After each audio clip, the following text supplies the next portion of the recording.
अभिजित मेंगाणे नवीन फलंदाज मैदानाच्या आतमध्ये आलेत. आव्हान 72 धावांचं आणि धावफलकावरती आपण जर पाहिलं तर 22 धावा या ठिकाणी पाहायला मिळते. 22.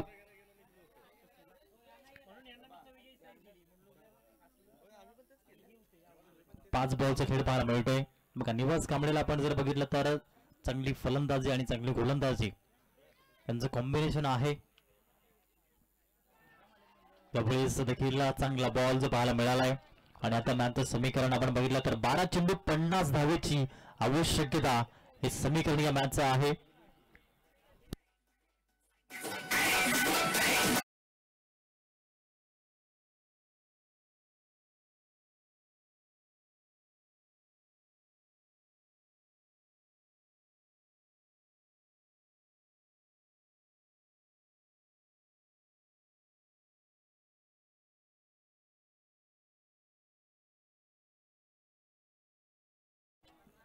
ज्याप्रमाणे युवराज सिंग आणि 2007च्या T20 वर्ल्ड कप मध्ये 12 चेंडू मागे 50 धावेची खेळी केली होती. त्याचप्रमाणे फलंदाजी करावी लागेल आदिनाथ कोटकर यांना आणि अभिजित मेंगाणे यांना. इथून धावा होऊ शकतात म्हणून सुरेश भट मंडन की विजलो जरी आज मी हा माझा अंत नाही, पेटेन पुन्हा नव्याने हे सामर्थ्य नाशिवंत नाही, छाटले जरी पंख माझे पुन्हा नव्याने उडेल मी, अडवू शकेल अशी अजून भिंत नाही. त्याच शैलीने खेळावं लागेल दोघे मॅचच्या दिशेने. राहुल पाटील इंट्रोड्यूस केलाय गोलंदाजी करण्यासाठी. एक धाव त्याने मिळवली आणि एकेरीच्या माध्यमातून धावसंख्या 23 वर जाऊन पोहोचताना पाहायला मिळते. 23 हे धावफलक पाहायला मिळालंय. आदिनाथ कोटकर आणि अभिजित मेंगाणे आता फक्त एअर स्ट्राईकच करावी लागेल. फक्त षटकार फक्त चौकार याच हेतू उद्देशाने खेळावं लागेल. षटकार चौकाराची डीलिंग इथून तुम्हाला करावी लागेल. चौकार षटकारांची आतिषबाजी करावी लागेल ऍज अ बॅटर. कारण लक्ष मोठं आहे परंतु क्रिकेटच्या खेळामध्ये कोणतीच टोटल सेफ नाहीये. मध्ये छोटी म्हणा किंवा मोठी म्हणा पण म्हटलं ना की लक्ष कोई बडा नाही, हारा वो जो कभी लढा नाही और जीता वो जो कभी डरा नाही.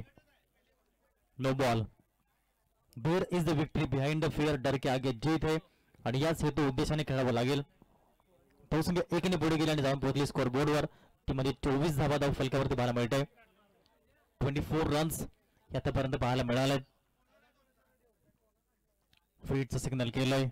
पंचांनी या ठिकाणी दर्शवलं की पुढील बॉल लायसन्स बॉल आहे. आदिनाथ कोटकर समोर आहेत. ऑन साइडला बॉलला उडवलंय क्षेत्ररक्षक तैनात परंतु फीडचा बॉल होता. स्टॉप केलं पायाने या बॉलला. तत्पूर्वी आपण पाहिलं तर धावा मिळतील आदिनाथ कोटकर यांना 2 आणि या 2 धावांच्या माध्यमातून धाव घेतली नाहीये. अर्थात दर्शवत आहेत की येथून मला फलंदाजी करायची आहे, षटकार चौकारामध्ये डिलिंग करायची आहे हेच त्याने दर्शवलं. चांगली गोलंदाजी श्री खंबैया रामेश्वर मणंदूर ब टीमच्या माध्यमातून जबरदस्त प्रदर्शन राहिलं आतापर्यंत. यावेळेस चेंडू हवेमध्ये राहिलाय. संधी आहे पुन्हा एकदा. क्षेत्ररक्षक पुढे आलेत आणि जजमेंट सहित झेल परिपूर्ण झाला. Good catch of quality. टिपलाय उत्कृष्ट झेल आणि संपलाय आदिनाथ कोटकर यांचा खेळ. गॉन.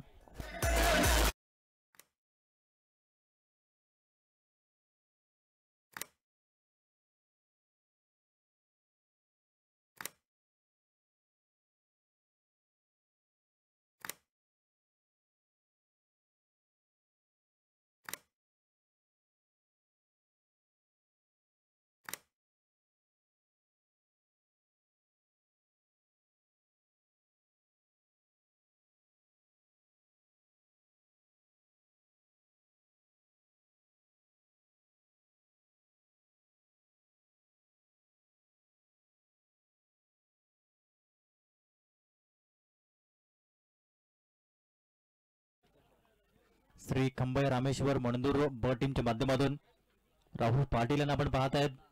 त्यांची गोलंदाजी षटक क्रमांक 3 मध्ये. धावसंख्या 24 धावा 2 गडी बाद. आता 9 चेंडू 48. 9 चेंडू मध्ये 8 षटकार. आणि आता जर आपण बघितलं तर 8 चेंडू 8 षटकार, हेच मॅथचं समीकरण. फक्त षटकार, फक्त षटकार, फक्त षटकार, हेच ध्यानात आणि मनात ठेवावं लागेल. तर यानंतर जो सामना आहे दोन्ही संघांनी या ठिकाणी आपला डगआउट घ्या. गगनबावडा स्पोर्ट्स आणि RD वेसरब.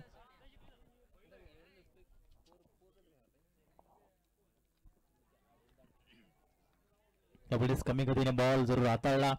राहुल पाटील एक स्मार्ट बॉलर आहेत आणि आताच्या काळामध्ये एक स्मार्ट बॉलर असावा. Body smart, specific, measurable, attainable, realistic आणि टाइम, अशा प्रकारचा स्मार्टनेस असावा आणि तो स्मार्टनेस पाहायला मिळाला राहुल पाटीलच्या षटकामध्ये. 5 चेंडू मागे फक्त 2 धावा आणि 1 विकेट तो मिळवतोय. शेवटचा बॉल षटक क्रमांक 3 चा. समोर आहे हर्षद कोटकर. हुक केलं या बॉलला आणि 4 धावा जरूर पाहायला मिळतील. आणि आता शेवटच्या षटकामध्ये हा सामना गेलाय जिथे आवश्यकता पाहायला मिळेल. 6 चेंडू, आव्हान समोर 44 धाव्यांचं.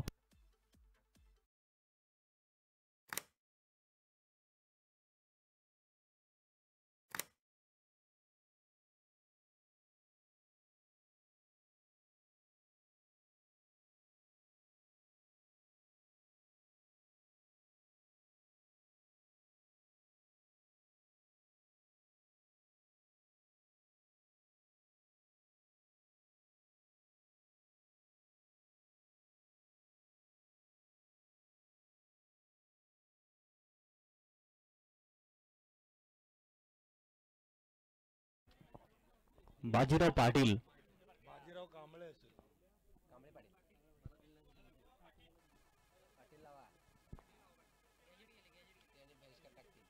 बाजीराव पाटीलचा हा पहिला बॉल जो पाहायला मिळतोय आणि पहिल्या बॉलवर विकेट.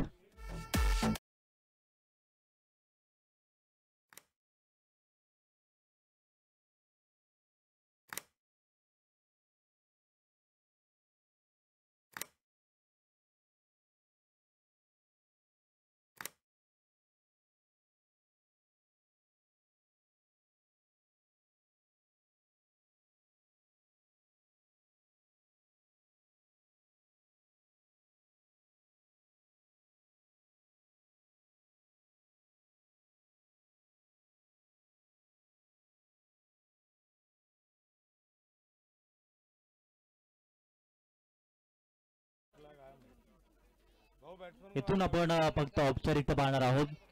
नथिंग टू लूज हा सामना इथून पाहायला मिळेल. ऑन साइडला पुन्हा हवेमध्ये एअर स्ट्राईक केली गेली. या बॉलला झेल घेण्याचा प्रयत्न केला होता. चांगलं क्रिकेट या मॅच मध्ये जे पाहायला मिळालंय श्री खंबया रामेश्वर मणदूर ब टीमच्या माध्यमातून जे आपण पाहत आहेत. षटकार त्या क्षेत्रामध्ये आपण पाहत आहेत. चला यानंतर जो सामना दोन्ही संघांनी सज्ज राहायचंय. गगनबावडा स्पोर्ट्स आणि RD वेसरब. आणि त्यानंतर सुपर 8चा अंतिम सामना जो पाहायला मिळेल श्री स्पोर्ट्स कोदे विरुद्ध श्री खंबया रामेश्वर मणदुरा.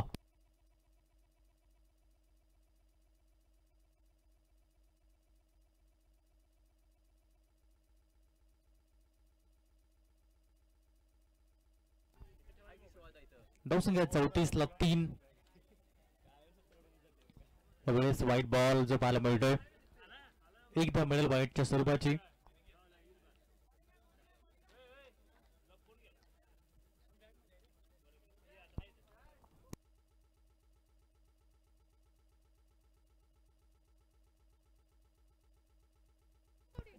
क्लीन बोल्ड हा एक्सपिरियन्स जो या ठिकाणी पाहायला मिळालाय बाजीराव पाटील यांचा.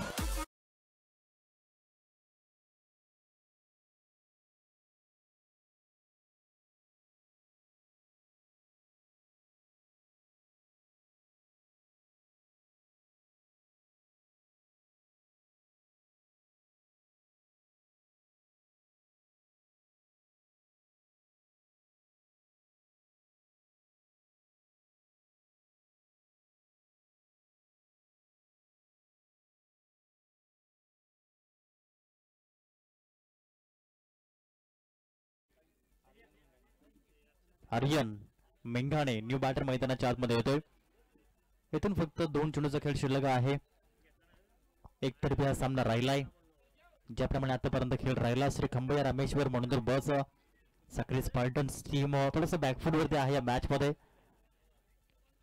बॅटचेज घेऊन खेळण्याचा प्रयत्न केला होता. या बॉलला फक्त मिनिटे 1 धाव. आणि आता जर आपण या ठिकाणी पाहिलं तर उर्वरित फक्त शेवटचा बॉल जो पाहायला मिळेल या षटकातील आणि या मॅच मधील जो पाहायला मिळतो. आणि तदनंतर एक मोठा सामना गगनबावडा स्पोर्ट्स विरुद्ध RD वेसराब हा सामना आपल्या भेटीला पाहायला मिळेल.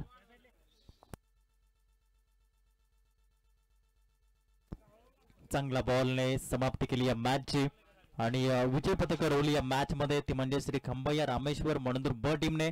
अभिनंदन, congratulations and hard luck Sakhari Spartan. यानंतर जो सामना गगनबावडा स्पोर्ट्स विरुद्ध RD वेसराब.